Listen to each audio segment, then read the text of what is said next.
사순절 기간에 읽는 소아시아 7교회에 보내는 편지는 특별한 의미가 있습니다. 왜냐하면 소아시아에 있는 7교회는 어느 교회 할 것 없이 고난, 박해, 인내, 시험이라는 단어가 없이는 설명할 수 없는 그런 비참한 상황 가운데 있었기 때문에 그렇습니다. 밖으로부터 오는 심각한 핍박과 박해, 어느 교회라도 그 박해와 그 고난은 참으로 힘에 겨운 것이었습니다. 성도들은 로마의 황제 숭배나 매일 아침마다 가정의 수호신들에게 드리는 새벽 기도, 무역 조합이나 상인들의 조합의 수호신들, 도시 전체가 참여하는 이방신들의 제의에 참여하지 않았습니다. 그래서 기독교인들은 모든 정치적 박해와 경제적인 손해를 감내해야만 했습니다. 심한 경우에는 옥에 갇히고 목숨을 잃게 되는 경우도 있었습니다. 교회 안에는 발람과 이세벨의 교훈처럼 성도들을 걸려 넘어지게 하는 그런 심각한 유혹들도 있었습니다. 그들은 영적 구원, 영적인 생활과 우리 일상의 실제적인 삶을 이분법적으로 나누고 일상생활의 삶과 영적인 구원과는 아무런 관계가 없는 것처럼 그렇게 가르쳤습니다. 신은 한 분뿐이고 귀신은 존재하지 않기 때문에 황제 숭배, 우상 숭배, 그런 제사들에 참여해서 함께 앉아서 먹고 나누어도 그들의 영적 구원에는 아무런 문제가 없다고 가르쳤죠. 사대교회의 어떤 사람들은 이런 자유와 이런 방탕한 생활마저도 하나님의 깊은 것을 아는 것으로부터 오는 것이라고 그렇게 가르치기까지 했습니다. 교회 안에 그런 가르침을 따르면 성도들이 신앙을 지키기 위해 그들이 지금 당하고 있는 정치적인 박해와 경제적 어려움들, 그런 심각한 상황을 견딜 하등의 이유가 없기 때문에 그런 발람과 이세벨의 교훈들은 성도들에게 참으로 큰 유혹이 아닐 수 없었습니다. 그들의 교훈을 따르면 우상 숭배, 황제 숭배, 조상의 수호신들을 섬기는 기도회와 그런 제의에 참여해도 아무 문제될 것이 없었기 때문에 세상으로부터 오는 온갖 박해를 그들이 당할 이유가 없었던 것이죠. 세상, 교회 밖으로부터 오는 핍박뿐만 아니라 교회 안에서 성도들을 유혹하는 그 유혹도 정말로 감당하기 힘든 심각한 유혹이었던 것입니다. 그러나 주님께서는 그 모진 시련과 박해, 그런 유혹 아래서도 그리스도를 증거하고 그 증인된 삶을 살기 위해 견디고 이긴 성도들을 칭찬하시면서 그들에게 영원한 생명의 면류관을 약속하셨습니다. 우리도 힘든 세상을 살고 이런 힘든 세상에서 또 교회 안에서도 내부적으로 이렇게 예수 그리스도의 이름을 붙들고 사는 그 삶을 포기하도록 유혹하는 거짓된 그런 교훈들과 가르침들이 많은데, 그럼에도 불구하고 예수 그리스도의 이름을 붙들고 견디고 이기는 자들에게 주시는 주님의 영원한 생명의 약속을 바라보고 견디고 이기는 그런 성도들이 될 수 있었으면 합니다. 빌라델비아 교회도 그런 심각한 박해와 고난 가운데서 믿음을 지켰습니다. 그 일로 인해 영원한 생명으로 들어가는 열린 문을 그들 앞에 두겠다는 주님의 약속과 칭찬을 받고 있습니다. 오늘 본문 같이 한번 보실까요? 7절부터 9절까지 함께 읽어보겠습니다. 7절부터 9절까지 함께 읽겠습니다. 빌라델비아 교회의 사자에게 편지하라. 거룩하고 진실하사 다윗의 열쇠를 가지신 이 곧 열면 닫을 사람이 없고 닫으면 열 사람이 없는 그가 이르시되 볼지어다 내가 내 앞에 열린 문을 두었으되 능히 닫을 사람이 없으리라. 내가 내 행위를 아노니 내가 작은 능력을 가지고서도 내 말을 지키며 내 이름을 배반하지 아니하였도다.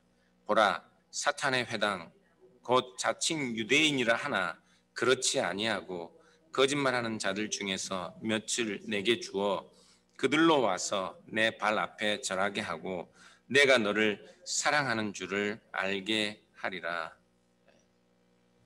다윗의 열쇠를 가지신 분, 열면 닫을 리가 없고 닫으면 열 사람이 없는 그 주님께서 빌라델비아 교회 앞에 이 열린 문을 두시겠다 말씀하십니다.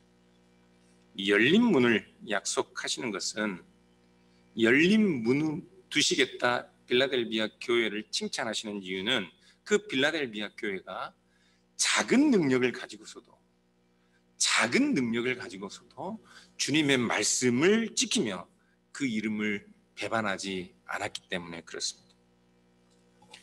9절에서 말씀하시는 것처럼 빌라델비아 교회도 서머나 교회처럼 사탄의 회당 곧 자칭 유대인이라 하는 그러나 실상 유대인이 아닌 그들의 심각한 핍박과 박해를 견디고 있었습니다. 예수님 당시에 그리고 이 사도들이 활동하던 그 시기에 유대교인들은 자신들의 혈통, 자신들의 어떤 민족적 특성들이 곧 하나님의 백성에 참여하는 유일한 조건이라고 그렇게 믿었습니다. 그래서 하나님 나라, 하나님의 백성이 되기 위해서는 결국 유대 민족이 되어야 하고 유대인이 되어야 하고 유대인들의 전통을 지켜야만 했습니다. 모세의 율법, 유대인들의 그 조상들의 전통은 결국은 민족적 유대교, 혈통적 유대교를 지탱하는 그런 울타리와 같았습니다. 여호와 하나님을 믿고 그의 백성이 된다는 것은 당시에 유대인이 된다는 것을 의미했어요. 유대인들의 전통을 고스란히 지켜야 하나님의 백성이 되는 것으로 그렇게 여겼습니다. 유대인들은. 그러나 기독교인들에게 그리스도인이 된다는 것은, 하물며 그들이 유대인이라도 그리스도인이 된다는 것은 유대인들의 전통을 지키고 따르는 것과는 무관한 것이었습니다. 유대인의 전통을 지킴으로써 하나님의 백성이 되느냐 아니냐의 문제는 교회가 생겨날 맨 처음부터 교회 안에 유대인들과의 심각한 논쟁거리였습니다. 사도행전 15장을 보시면 유대로부터 안디옥에 내려온 유대 기독교인들이 있습니다. 그들이 안디옥의 성도들에게 너희들이 예수님을 믿어도 모세의 법대로 할례를 받지 않으면 구원을 받지 못한다고 가르쳤어요. 유대인들이 가르친 것이 아니라 유대인 기독교인들이 그렇게 가르쳤어요.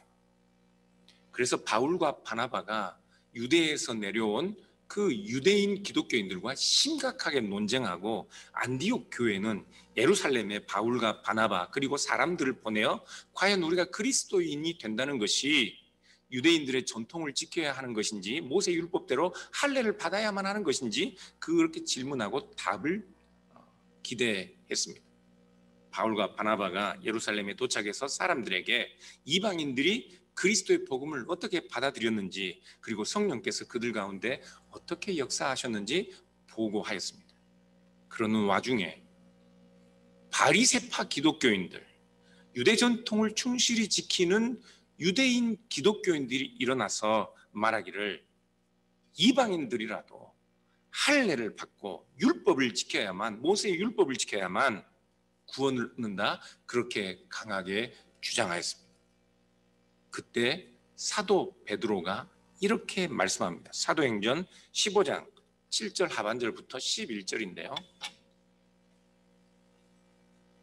같이 읽겠습니다. 형제들아, 너희도 알거니와 하나님이 이방인들로 내 입에서 복음의 말씀을 들어 믿게 하시려고 오래전부터 너희 가운데서 나를 택하시고 또 마음을 아시는 하나님이 우리에게와 같이 그들에게도 성령을 주어 증언하시고 믿음으로 그들의 마음을 깨끗이 하사 그들이나 우리나 차별하지 아니하셨느니라.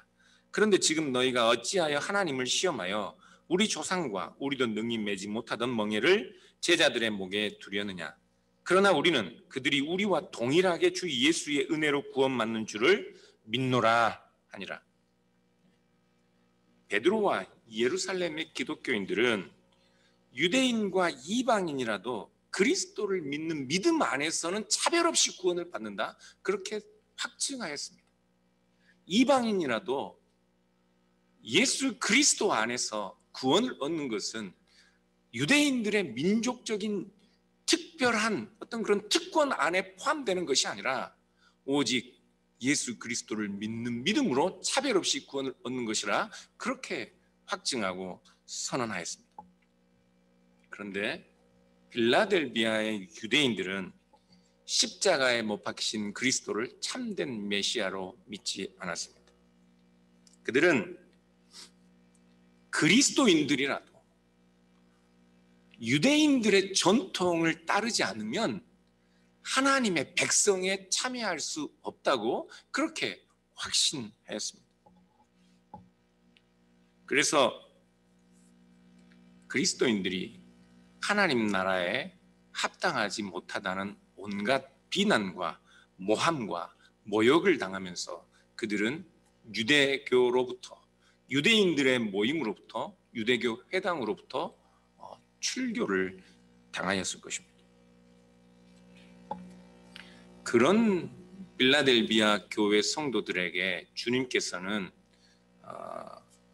자기 자신이 참으로 다윗의 열쇠를 가지신 분, 유대인들이 열망하고 유대인들이 확신하는 영원한 하나님의 나라의 열쇠를 가지신 분이라 그렇게 말씀하고 계신 거예요. 유대인들이 자신들의 특권처럼 주장하는 영원히 멸망하지 않을 그 다윗의 나라, 그 나라의 열쇠를 가지신 분이 유대인들이 부정하는 예수 그리스도라고 주님께서는 선언하고 계신 것입니다. 계시록 1장 18절은 이 주님을 사망과 음부의 열쇠를 가지신 분이라 그렇게 말씀하고 있어요. 예수 그리스도야말로 유대인들이 기대하는, 유대인들이 소망하는 영원한 다윗의 나라, 그 나라의 문을 여시는 참된 메시아라는 선언을 하고 있는 것입니다. 계시록이 이 말씀을 하고 있는 거예요. 이것이 계시록 전체의 주제예요. 중심 내용이에요.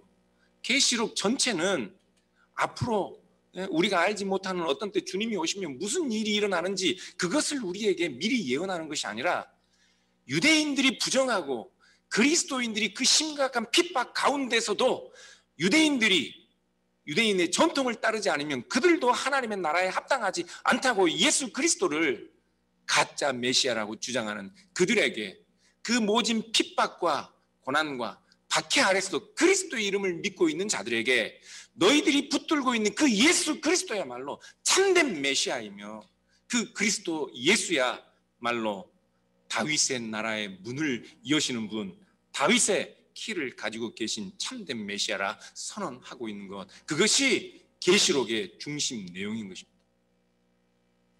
계시록 5장 1절을 보시면요, 1절부터 4절까지 같이 한번 보실까요?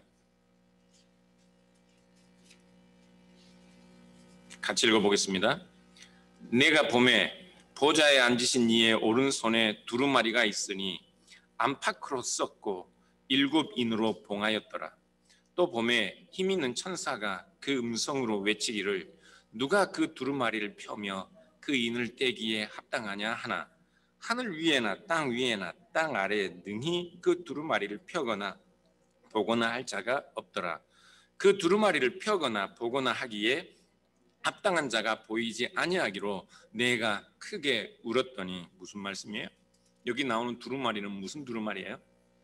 다니엘서 12장을 보시면 마지막 때에 한때, 두때, 반때가 지나고, 한때, 두때, 반때는 제가 마태복음에서 예수님의 족보 이야기할 때 어떤 의미인지 말씀드렸어요. 모든 백성이 구원받게 되는 그때에 관한 기록이 봉인된 두루마리예요. 다니엘서 12장에서 예언하고 있는.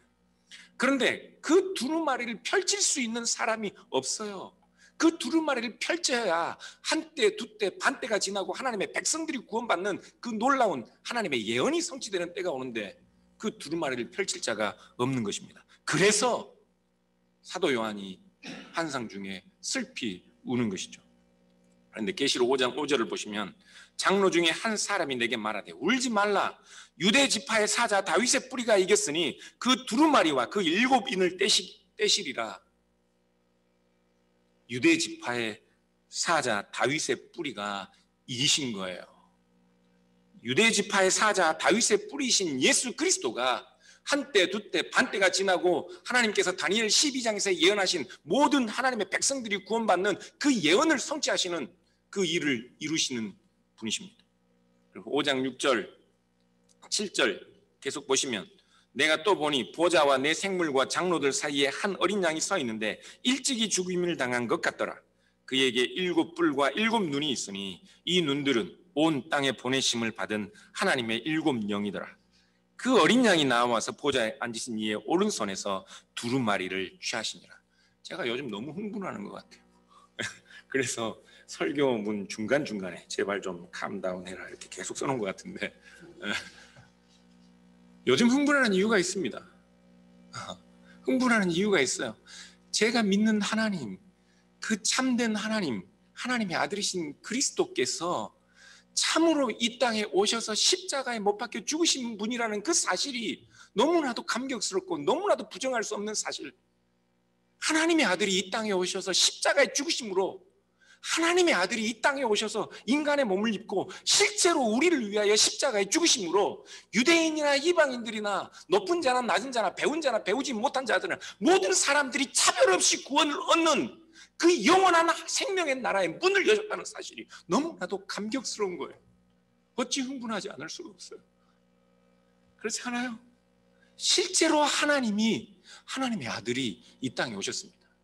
실제로 하나님의 아들이, 여러분들이 믿고 있는 그 예수 그리스도가 실제로 이 세상 만물을 지으신 하나님이세요. 그분이 실제로 이 땅에 오셔서 십자가에 못 박혀 죽으셨습니다. 왜요? 우리의 모든 죄와 허물들을 덮으시고 우리를 영원한 하나님의 나라, 그 백성 된 자리로 부르시기 위해서요.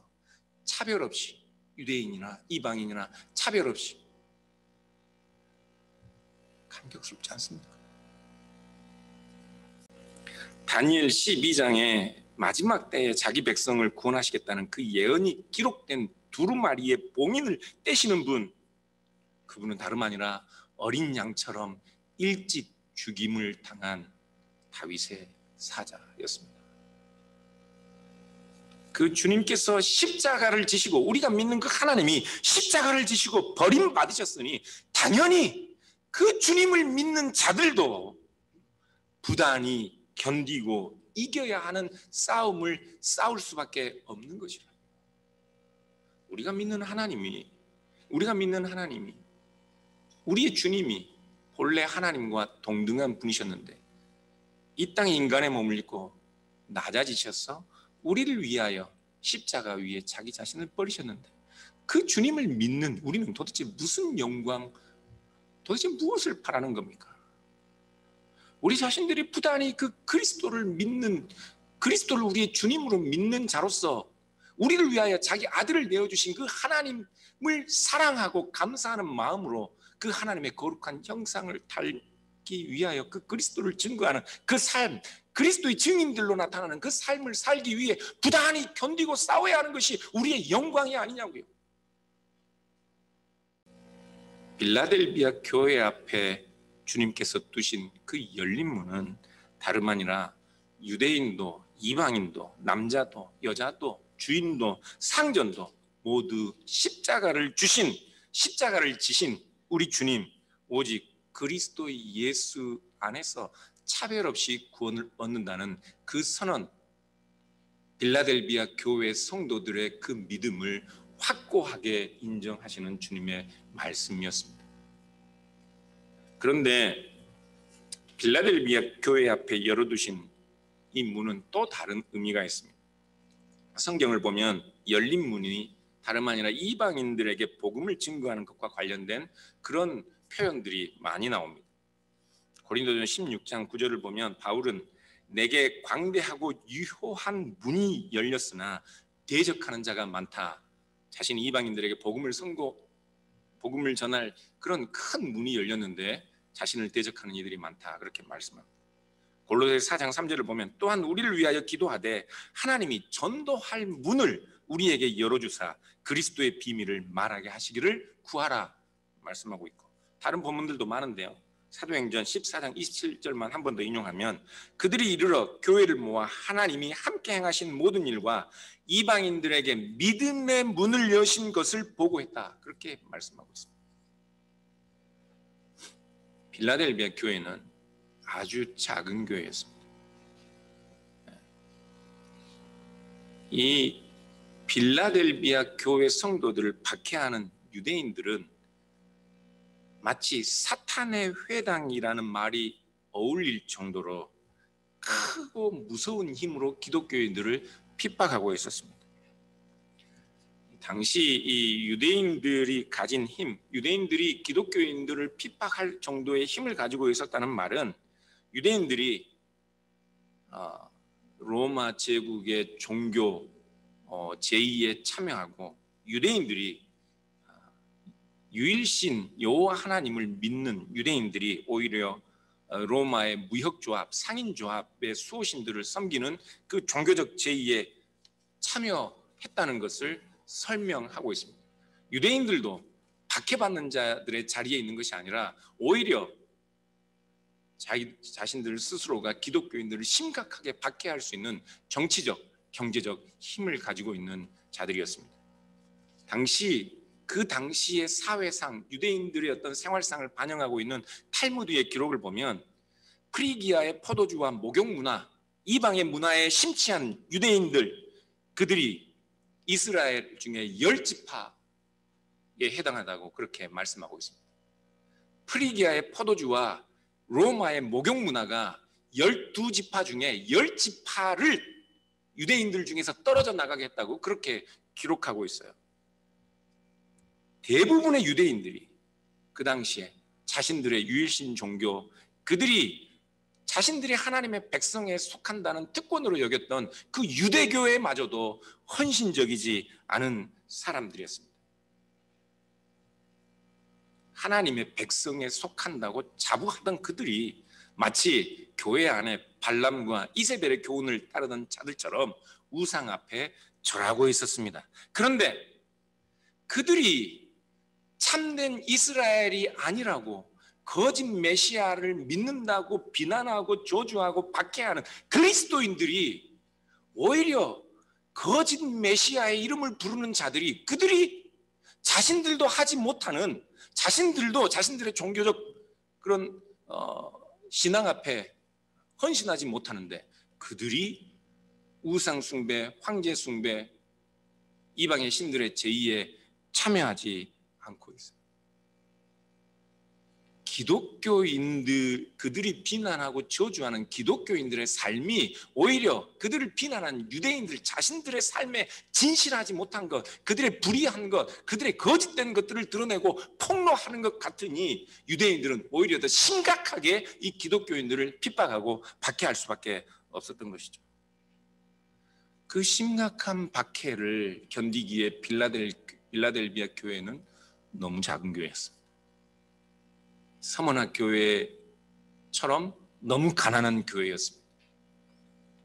너무 작고 너무 가난한 이 교회가 어떻게 계속해서 그 심각한 사탄의 무리와 같은, 사탄의 회중이 마치 그들을 박해하는 것과 같은 그 무서운 박해를 견디고 이기며 끝까지 그리스도의 증인들로 나타날 수 있겠습니까? 주님께서는 빌라델비아 교회 앞에 열린 문을 두시겠다는 그 말씀은 그런 심각한 박해와 그런 심각한 핍박 가운데서도 오히려 빌라델비아 교회를 통하여 이방인들이, 그리스도를 부정하는 자들이 그리스도를 영접하게 하는, 빌라델비아 교회가 그리스도의 증인들로 나타나는 그 일이 계속 될 수 있도록 교회를 사랑하고 붙드시겠다는 주님의 약속이었던 것입니다. 아무리 그 교회가 작아도, 아무리 그 교회가 가난해도, 아무리 심각한 박해와 유혹 가운데 있어도 그 교회를 통해 그리스도를 증거하는 그 일들이 계속 일어나도록 하시겠다는 주님의 약속이었습니다.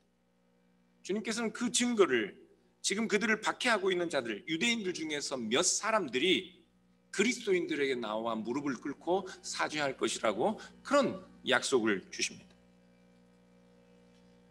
그런데 그 약속이 빌라델비아 교회가 당하는 모든 문제들이 형통하게 될 것이라는 그런 약속은 아니었습니다. 빌라델비아 교회 앞에 두신 열린 문이 마치 모든 박해가 사라지고 모든 문제가 해결된다는 만사 형통의 약속은 결코 아니었다고요. 모든 문제가 사라지고 만사 형통하기 때문에 그 작은 빌라델비아 교회가 큰 힘을 얻어서 세상에 그리스도의 증인들로 나타나게 되는 그 약속을 주시는 것은 아니었습니다. 10절을 보시면, 오늘 본문 10절을 보시면, 내가 나의 인내의 말씀을 지켰은즉 내가 또한 너를 지켜 시험의 때를 면하게 하리니 이는 장차 온 세상에 임하여 땅에 거하는 자들을 시험할 때라. 시험의 때를 면하게 하신다는 약속을 주시는데, 이 말씀은 시험의 때를 너희 앞에서 제거하겠다는 말이 아니라 너희가 당할 그 시험으로부터 너희를 보호하겠다는 주님의 약속이었습니다. 성도들은 그리스도 예수의 이름 때문에 그 시험의 때를 이기게 될 것이고, 주님은 그 성도들이 여전히 그리스도를 믿는 믿음으로 인하여 시험의 때를 이기도록 그들을 보호하고 사랑하시겠다는 약속이었어요. 어떻게 시험의 때에 교회는 계속해서 이길 수 있습니까?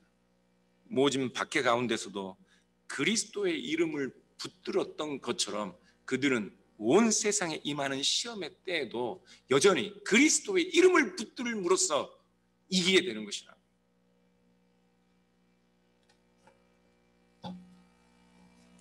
그래서 11절을 보시면 주님께서는 내가 속히 오리니 내가 가진 것을 굳게 잡아 아무도 내 멸관을 빼앗지 못하게 하라, 그렇게 말씀하시는 겁니다.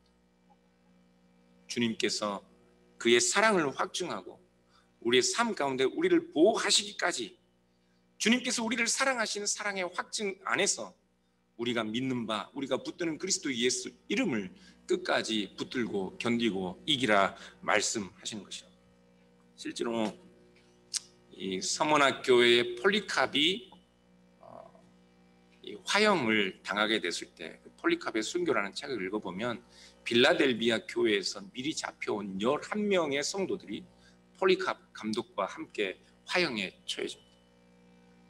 가난한 서머나 교회의 감독이었던 폴리캅, 빌라도 교회의 11명의 성도들, 그들은 모두 자칭 유대인이라 하는 이들의 심각한 박해 때문에 옥에 갇히고 결국 화형장에 이슬로 사라지는 일들을, 비참한 최후를 맞았지만, 그러나 그런 상황 가운데서도 서머나 교회와 빌라델비아 교회 성도들은 믿음을 지켰습니다. 왜죠? 오직 예수 그리스도 안에 있는 차별 없는 영생의 문을 그들은 보았기 때문에 그렇습니다. 그들은 어떤 상황에서도 그들의 믿음을 포기하지 않고 끝까지 그리스도를 증거하고 그리스도의 증인된 삶을 살았습니다. 사랑하는 여러분, 서머나 교회, 빌라델비아 교회, 아니면 소아시아의 그 심각한 박해와 고난을 견딘 그 교회들, 주님께서 칭찬하시는 성도들의 믿음 앞에서 우리는 무슨 말을 할 수 있을까요? 우리는 무슨 말을 할 수 있을까요? 자기 생명을 아끼지 않고 그 이름에 증인된 삶을 살려고 했던 빌라델비아 교회와 그 교회의 성도들에게 그리스도는 어떤 의미였을까요? 그리스도의 이름은 과연 그들에게 어떤 의미였으며 오늘날 우리에게 그리스도의 이름은 과연 어떤 의미입니까? 우리 주님은 다윗의 열쇠를 가지신 분, 생명과 사망, 음부의 열쇠를 가지신 분이십니다. 우리 주님은 열면 닫을 자가 없고 닫으면 열 자가 없는 그런 분이십니다. 하나님의 아들, 본래 하나님의 본체이셨지만 인간으로 이 땅에 오셔서 우리를 위하여 십자가를 지신 주님이십니다. 십자가에 달리신 그분이 바로 하나님의 아들이라고요. 믿어지시나요? 믿어지시나요? 잘 안 믿어지잖아요. 믿는다고 하면서도 그 예수 그리스도의 이름이 우리에게 얼마나 크고 중요하고 아름다운 이름으로 여러분들에게는 의미가 있냐고요. 예수님이 실제로 십자가에 죽고 부활하지 않았다면 1세기 빌라델비아 유대인 기독교인들이 유대인의 회당에서 쫓겨난 그런 심각한 박해를 견딜 하등의 이유가 없었습니다. 예수님이 실제로 부활하시지 않으셨다면 도대체 유대인 기독교인들이 왜 그런 박해를, 유대인들의 회당에서 쫓겨나는 그런 수모를 견뎌야 했겠습니까? 유대인들이 자신들이 하나님의 백성에 속하는 민족적 특권으로 여기던 그 하나님의 나라, 다윗의 나라, 영생에 이르는 그 문이 결코 유대인을 넘어 이방인들에게까지 차별 없이 증거될 수 없었을 것입니다. 예수 그리스도께서 십자가에 죽고 부활하시지 않으셨다면 여전히 다윗의 영원한 나라, 하나님의 백성 된 것은 유대인들만의 민족적 특권 안에 자리 잡고 있었을 것이라고요. 유대인들은 도무지 십자가에 못 박히실 예수를 참된 그리스도와 하나님으로 믿을 수 있는 가능성이 없었습니다. 십자가에 못 박히신 예수를 믿는다는 것은, 예수를 하나님의 아들로 믿는다는 것은 십자가에 못 박힌 자가 다시 살아났다는 것을 믿는 것보다 더 어려운 일입니다. 예수님이 실제로 부활하시지 않으셨다면 유대인들 중에 이런 믿음을 가질 수 있는 가능성은 결코 일어날 수 없는 것이라고. 이방인 기독교인들은 어떨까요?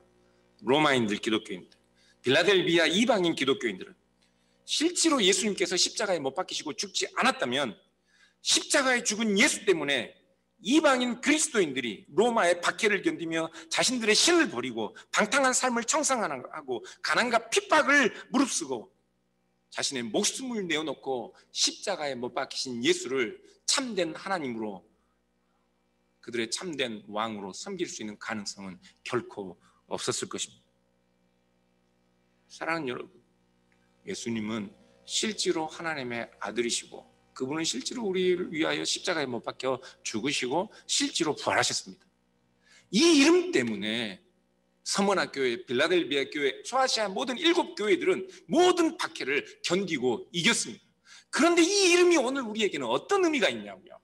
이 예수 그리스도의 이름이, 과연 이 예수 그리스도의 이름이 오늘날 편하고 안락하기만 한 우리의 모든 삶을 고치고 돌아보고 불편해도 참아주고 견디고 사랑하고 화해하고, 그렇게 이 세상에 그리스도의 화해의 증인들로, 그리스도의 생명의 증인들로 이 세상을 고치는 그리스도의 제자된 삶을 드러내는 그런 능력 있는 이름으로 우리에게 다가오고 있냐고요. 예수 그리스도의 이름은 과연 우리에게 어떤 의미가 있습니까? 이 이름이 우리처럼 이렇게 작은 교회라도 이 세상을 두려워하지 않고 우리가 그리스도의 증인들로 나타나도록 우리에게 참된 능력을 공급하는 이름이 되느냐, 오늘 우리의 신앙과 믿음을 한번 되돌아볼 수 있었으면 좋겠습니다. 기도하겠습니다.